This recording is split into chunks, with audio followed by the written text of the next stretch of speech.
सभी को देवउठनी एकादशी की बहुत बहुत शुभकामनाएं। क्या रहेगी विधि, कब है मुहूर्त, जानते हैं देवउठनी एकादशी का बारे में। कार्तिक मास के शुक्ल पक्ष की देवोत्थान या फिर कहें देवउठनी एकादशी पर श्री हरि अपनी योग निद्रा से जागते हैं और उसमें शादी ब्याह जैसे मांगलिक कार्यों की शुरुआत होती है। उसकी तारीख, शुभ मुहूर्त और पूजा विधि। सनातन परंपरा के में एकादशी तिथि को भगवान श्री विष्णु की पूजा के लिए बहुत ज्यादा शुभ माना गया है, लेकिन इसका महत्व तब और ज्यादा बढ़ जाता है जब यह कार्तिक मास के शुक्ल पक्ष में पड़ती है।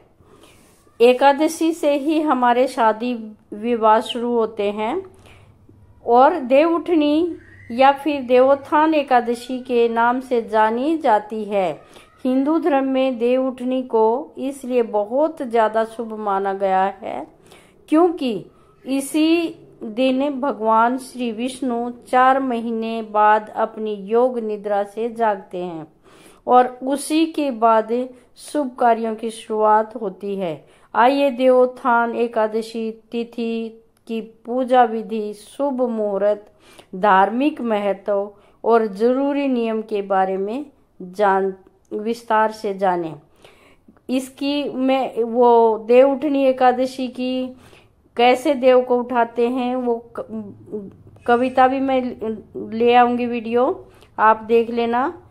देवउठनी एकादशी की पूजा का शुभ मुहूर्त। देश की राजधानी दिल्ली के पंचांग के अनुसार इस साल कार्तिक मास के शुक्ल पक्ष की एकादशी 22 नवंबर 2023 की रात्रि 11:03 पर शुरू हो रही है। 23 नवंबर 2023 की रात्रि 9:01 पर समाप्त होगी। ऐसे में उदया तिथि के अनुसार इस साल देवोत्थान एकादशी का पावन पर्व 23 नवंबर 2023 को मनाया जाएगा और इस व्रत का पारण अगले दिन 24 नवंबर 2023 को प्रातःकाल सुबह यानी के 6:51 से 8:57 बजे के बीच में किया जा सकेगा। गौरतलब है कि एकादशी का व्रत बगैर पारण के अधूरा माना जाता है। देवउठनी एकादशी की पूजा विधि। देवउठनी एकादशी पर भगवान श्री विष्णु का आशीर्वाद पाने के लिए व्यक्ति को प्रातःकाल सूर्योदय से पहले उठकर स्नान करना चाहिए।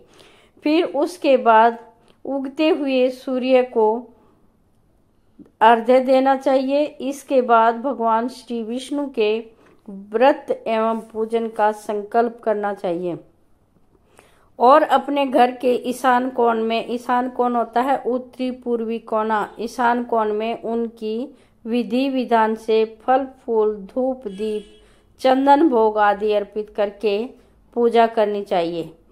देवउठनी एकादशी की पूजा में एकादशी की कथा का पाठ या श्रवण जरूर करना चाहिए। इस पर भी मैं वीडियो बनाऊंगी, जल्दी लाऊंगी। एकादशी से पहले ही एकादशी की कथा।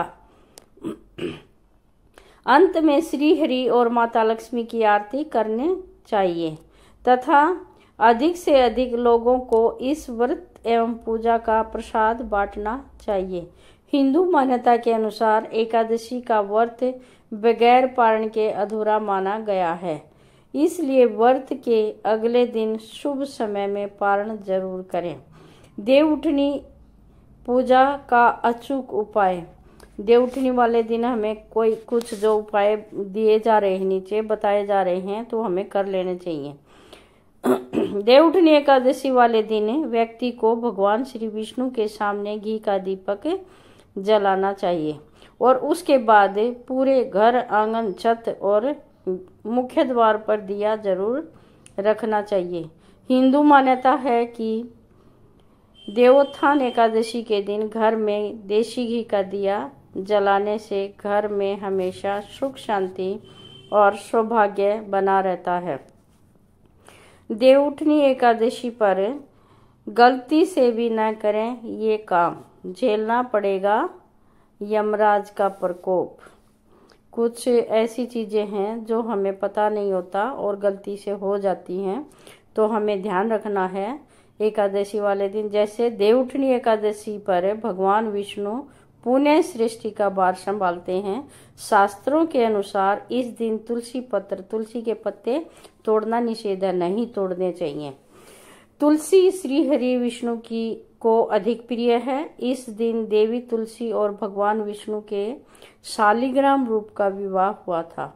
ऐसा करने पर विष्णु जी नाराज हो जाते हैं। अगर हम तुलसी के पत्ते तोड़ते हैं तो विष्णु हमारे नाराज हो जाते हैं।